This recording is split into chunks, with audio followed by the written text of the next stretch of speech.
Before Tesla, we were a band called City Kid for Oh, a that's right. while, and we were geared more playing top 40 clubs in town, like the Shire Road Pub and the Oasis Ballroom. Before that, we were edgier and heavier. We were called Earthshaker, which was named after Y&T. We were hugely influenced by the local scene, and Y&T being, one of our biggest influences.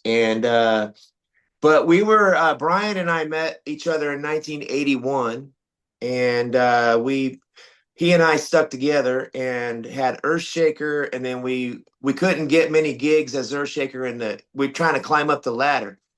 But we got noticed by a local promoter named Steve Clausman, who was this guy who was a race car driver, and he owned a car lot, and he was like a drill sergeant guy, man. The classic story you hear about bands like Grand Funk and all these bands that had the manager that had the sledgehammer.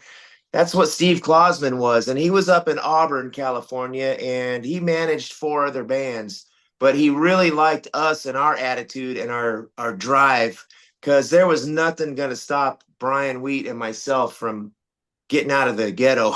And Ah, we wanted to rock, man. We played all the AC/DC, Scorpions, everything from that time period of 1980, 1981. And in order to step it up, we had to kind of go more of a pop direction.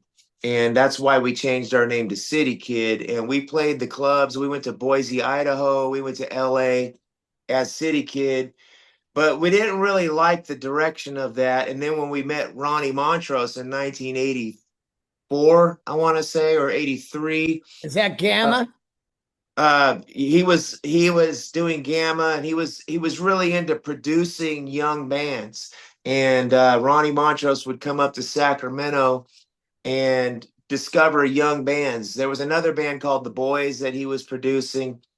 Anyway, Steve Clausman hooked him up with us, and I remember, I'll never forget, he took us out to Denny's. He came to a club, and then he took us to Denny's, and I'm 16 years old, sitting across the table from Ronnie Montrose, my guitar hero. Fuck yeah.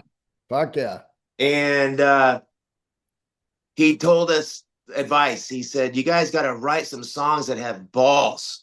Get out of this city kid thing and rock out." And he wrote a song called "Don't Damage the Rock." So that's when we started writing songs like "Coming at You Live" and "Modern Day Cowboy," and songs that had guts.